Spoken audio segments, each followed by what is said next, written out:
time of the year when the world focuses on cancer. For some people, the word cancer means death. For most survivors, it means staying alive and staying positive. And so today on Bridges, we intend to discuss where we are in terms of prevention, in terms of care, in terms of treatment for cancer patients in Nigeria. That's the bridge we intend to build, beyond the medication. Beyond the medication. And I thank you for joining us. I have here with me our very vibrant president of the Nigerian Cancer Society, Dr. Umar. You're welcome again. We're happy to have you, especially at this time when Nigeria has rolled out the HPV vaccine, which, science has alluded that it can stop cancer, cervical cancer in women. And I'd like to bring on Gloria. Gloria is a survivor of breast cancer. How many years? 7. 7 and going strong. You look beautiful. Thank you. All right. So we're just going to discuss those things that agitate your minds in building a solid bridge towards the prevention, towards treatment, towards care, towards the individual responsibility that you need to bring forward to ensure that we can stem the tide of cancer in our society. And I'll start with you, President. Now, how would you describe where we are as a country today in, attaining care, getting prevention messages, and of course treatment? Well, you see, as an advocate, we are always optimistic. Because an optimist is what sees the opportunity in every difficulty. Nigeria is a very vast country in terms of population size and land mass, and of course, the texture of Nigerians, the poverty index, the literacy level, and all that. So, awareness creation is still something we are battling with, and of course, healthcare funding. Now, you are a universal health icon. And universal health care, health cover, is the panacea, towards addressing the health inequities that exist particularly in countries like Nigeria, that have a very high poverty index. The purchasing power for healthcare for Nigerians is very abysmal. We are tagging around 86% of Nigerians paying for healthcare out of their pockets, as opposed to the normal 20 to 25% of out-of-pocket expenditure. So our out-of-pocket expenditure is very, very alarming. And of course, universal health cover is the panacea that will address all these issues. Well, that takes me back to healthcare financing. Nigeria as a country, we can say we are making some progress. We are not yet there, but we will get there by the grace of God. This current administration has pledged to include 10% of the consolidated annual budget to healthcare, according to statement by the special advisor to the president on health. So it is, as far as we are concerned, some great news. It may not be minimum of 15% to start with, but since 2001, after the Abuja declaration, we have been battling between 5 and 6%. So if they are taking it to 10% now, it is actually a great deal of good news to us, because without funding for healthcare, particularly primary health care, there can be no accessibility to care, there can be no available resources and available screening modalities for care, particularly for our cancer patients. And of course, people will still be paying out of their pockets. And of course, with the crisis with Forex now, the poverty index, I'm sure, has shifted. Because over 60% of Nigerians are already below the poverty line. If a new statistics is to be presented now, I'm sure that figure will rise. So we are making a great deal of progress. The International Cancer Week that we just concluded, the Minister of State for Health and Social Welfare made a statement on increasing the amount of money that is channeled to the Cancer Health Fund, the fund that is responsible for taking care of indigent cancer patients. And again, additional money will now be added to take care of childhood cancers, children living with cancer. We have been agitating for this, inclusion of childhood cancers and leukemias, blood cancers, to the current 3 common cancers that we have of breast, cervical, and prostate. And that is actually some good news to us. And of course, there will be expansion also in the number of hospitals that are offering, these cancer health and yes, because the challenges are enormous. We have only 6 hospitals now. You have a lot of cancer patients that have died without accessing these services. A lot of cancer patients that are alive and still struggling to survive. So the challenges are enormous, but it is our belief that when we continue to engage policymakers, there will be, of course, some great deal of changes. And lastly, before I pause, let me say this, that for the first time, we have a National Institute for Cancer Research and Treatment. Unlike before, that cancer was domiciled at a unit at the Federal Ministry of Health. Now there is a whole institute, that takes care of cancer treatment, cancer research, and other aspects of cancer care, including palliative care and advocacy, of course. So it is our belief that cancer care will never be the same again in Nigeria. And we will continue to press policymakers so that we get the best outcome for Nigerians. Thank you very much. Very important. Let's bring a human face to that. And now, Gloria, thank you so much for coming on the program. Let's share your experience, because you're a survivor. I started my cancer journey in 2017, and that was in March. That was when I was diagnosed. Although I found a lump in my left breast sometimes in August 2016. And of course, after that, I had to do the treatment, which was, I started with the surgery. I had a total mastectomy of removal of the affected breast. And after that, I was now referred for to continue other therapies, which I didn't. And that is because, just like the president said, there's a lot of lack of awareness. Before I found that lump, I've never checked my breast. So the monthly checks and all that, I wasn't doing it. I accidentally found that lump. And that lack of awareness also trailed me even after the mastectomy, because I didn't see any need to continue my chemotherapy. Although, in fairness to me, it wasn't really my fault. I was led to believe that after the surgery, I'll be fine. So when they started talking about additional treatments, I didn't see the need. I didn't want to. And also because of the chemo scare, chemo kills that we hear everywhere, and especially from people who have not even gone through cancer. They want to tell you how the treatment will deal with you and all that. So there's a lot happening in the sector, which as a patient I've identified. And you can see from the time I found the lump in August 2016 to when I started treatment was March 2017. If I knew what I know today, I would be faster. And part of this long wait was also the fault of the hospitals, delay with my mammograms for over 3 months and some of those other delays. So there's a lot that happens in the system, that slows down the patients, and that is why we as a people, everybody has a role to play. Awareness is key. Number one, you have to know the importance of early detection, the importance of moving fast, the importance of insisting that your treatment should be taken seriously. I recollect the doctor always saying to me, no, you're too young, you're just 32, you're too young, you're just 32. And when you hear those kind of things, it makes you believe, I'm fine, nothing is going to happen to me. Meanwhile, we see a lot of young people coming down with cancer, so women in their 20s, women in their 30s, and many of them within their productive childbearing age. A lot of people, even in our support group, sometimes we come for meetings, I just use my eye to scan the room, realize that most of us, they are below 40 that have cancer. I just see very few women above 40. So that is a call for action, that the productive years of many of our women is going to be taken away by cancer. Some of them are going to die at the peak of their lives. So it's a call for emergency. Everybody has to come on board this cancer campaign, because it could be anybody. How do you pay? I mean, how do you source payment for your treatment? Is it a challenge? Is it a problem? It's the biggest challenge. Honestly, sourcing for funds is the biggest challenge, because as of now, I've not taken my medications for a while. I can't afford it anymore. That's the truth. How much does it cost? And okay, give or take 200,000 every month. I have to take 2 different medications every month. And I've tried some other means like accessing the Cancer Health Fund. And luckily, I was able to get enrolled, but I've not been able to use to assess my medicines because they're not covered in the Cancer Health Fund. So I have the paper, but I still have to source for money to pay my drugs.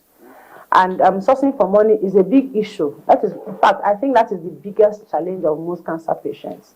So somebody gets diagnosed, you talk to the person, encourage the person, go for treatment. The next thing is, where do I get money? That's the next question they ask you. Like I need to share this story, Yes. which one of the advocates came to us to tell us about a woman who was diagnosed with cancer, and giving her treatment regimen, of course, with how much it will cost.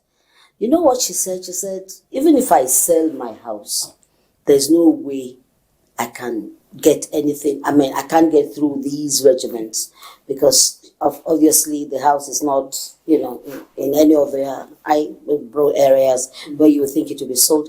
But really what really affected us as advocates is that she said, I'd rather go home and die so I can leave the house at least for my children. Yes. And I think, yes, and yeah, and that hit me.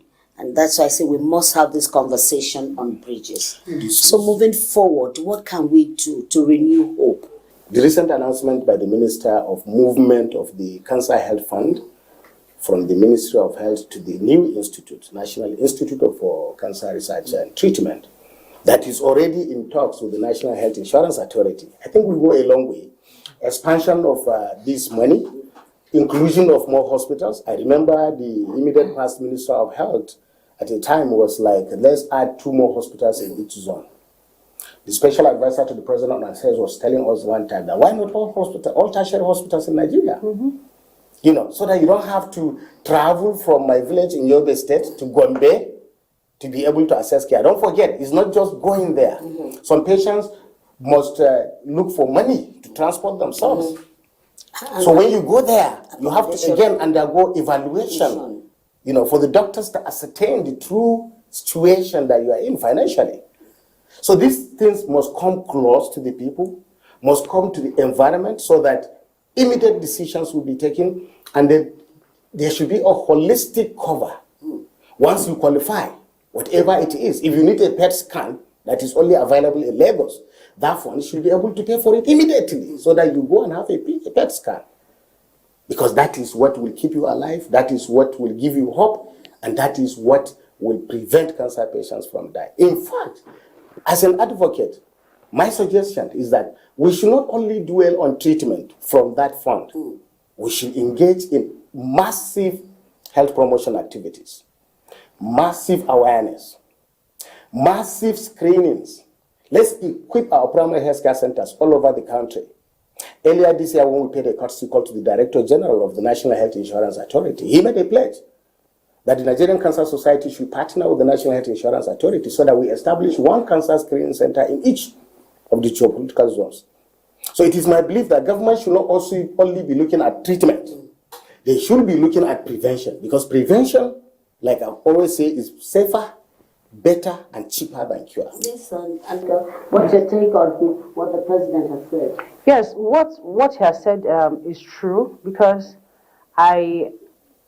honestly, it's the big challenge for patients accessing these funds. And when you don't have the money, like you said, where do you go from there? And I've seen people, because I am one of those people that have said, instead of stripping myself of things I don't even have, but assuming I have all of those things, you're stripping yourself of everything every day. You're selling everything you have. You're begging even people you shouldn't talk to. You're begging them for money, And sometimes a very challenging relationship, because you call people, they think you want to beg them for money for a scan or a test, and they won't even take your call. You're going to start losing family and friends because you have become a burden. So the government should match words with action. They have to match words with action. They have to take responsibility. And I do know that there are, rich Nigerians out there who have been involved in philanthropy. I think it is also important that please look at the cancer index and be there for us. One final word, because I have another survivor coming on this program. And she exudes so much confidence about, life after diagnosis of cancer. Yes. So one word, let's start with you. Before we go, we'll go to Dr. Lola, who will come on very shortly. Yes. Okay, so I think I will give a charge to anyone living with cancer. It's not an easy journey. It's not easy at all, but you have to believe in yourself. Don't stigmatize yourself. A lot of cancer patients stigmatize themselves. They feel they are less because they've lost a body part, or because something has happened to them. Maybe they're no longer fertile. You are not what has happened to you. The way you react to these things is what determines who you are. So what's your strength, Gloria? Yes. What's your strength? Tomorrow, I think of tomorrow all the time, and I just want to live. Yes. Yes, my present. Well, thank you very much. The original concept of the Cancer Health Fund has factored in philanthropists, good and well-meaning Nigerians that are capable and willing to create a cancer-free society, to also key in. So the initial grant to the Cancer Health Fund from government is just a seed grant. But why was it going down? From initial 750 million to less than 500 million to less than 300 million? It should have been in billions by now. So we are optimistic that with the right people, at the right places, with very good policy decisions, implementation by the executives, cancer will be history in Nigeria. Thank you. I share I share that optimism too. I want to thank you both for having time to join us, and I know that the Nigerian Cancer Society is up there, pushing for implementation of some of the good policies that are on the ground. And with the likes of Gloria, survivors would lead. So we'll take a break. When we come back, you'll meet Dr. Lola, a survivor.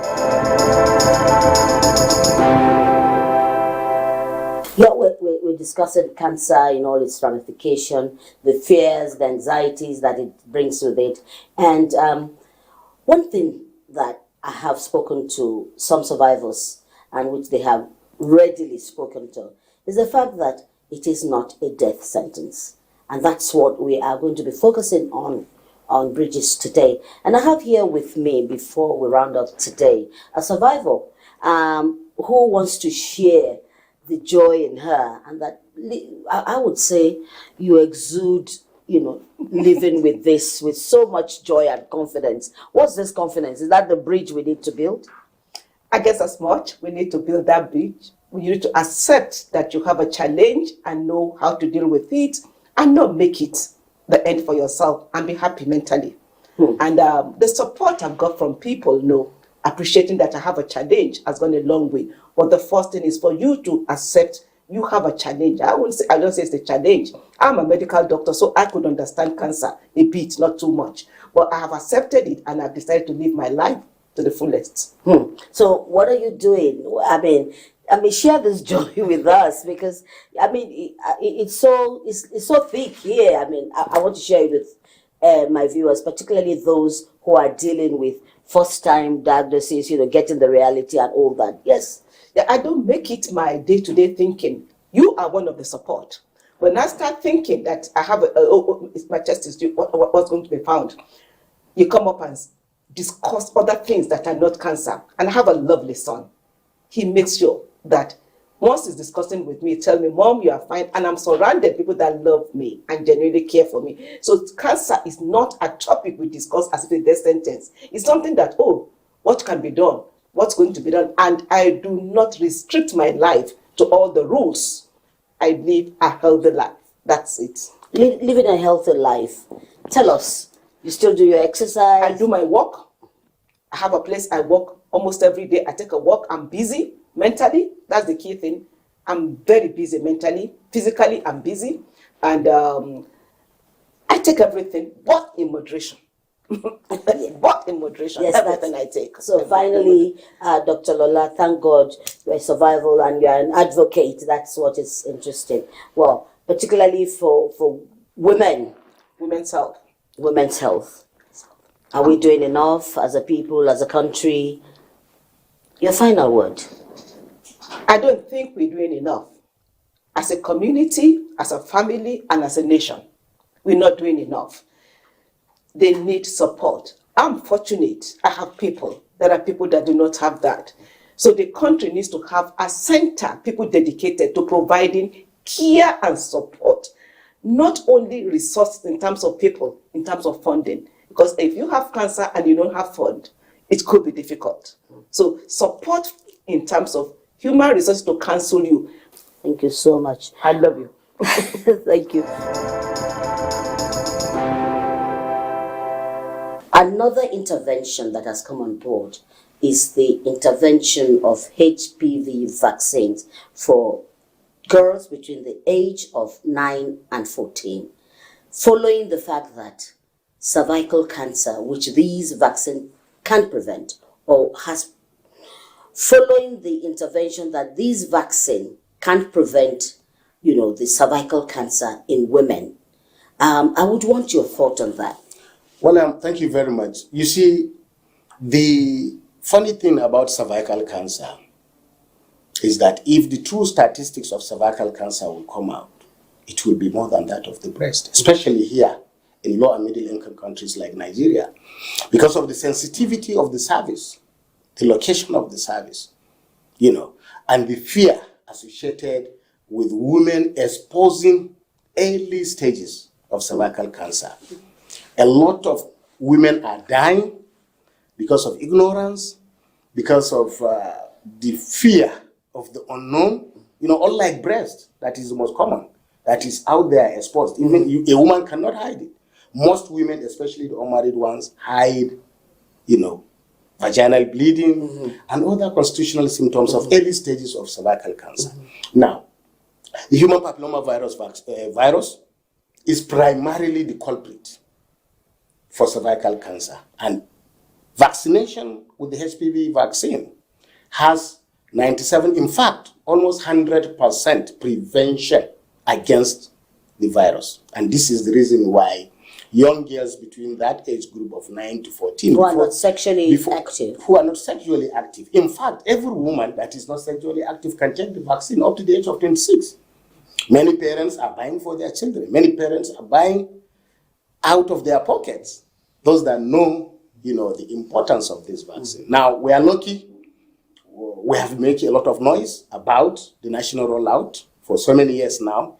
As you can see, I'm wearing the cap I got from the presidential villa on Tuesday, when the HPV vaccine was launched. And this is a golden opportunity for Nigeria. 16 states now. In January or February next year, the other 16 states will follow. In fact, in 3 to 4 years' time, even boys will be captured because it's supposed to immunize the boys and the girls. So all these myths and misconceptions out there, which are mostly political, should not be the issue. Health should not be political because health is important to all. So, viewers, if you're out there with your daughters, take them out and get them vaccinated against cervical cancer. Prevention, they say, is better, is cheaper, and safer than cure. Well, that's all time will permit on Bridges today, and discussing cancer can be emotional sometimes. But some cancers are preventable. Some cancers are treatable. It is not a death sentence, like the experts would say. But what is important is your individual take. That is, when you present yourself early. In fact, every year they say, right? Every year, yes, you must present yourself for a medical checkup. That will ensure early detection, which truly proven, scientifically and otherwise, can save more lives. We'll be back on Bridges same time next week. Thanks for watching.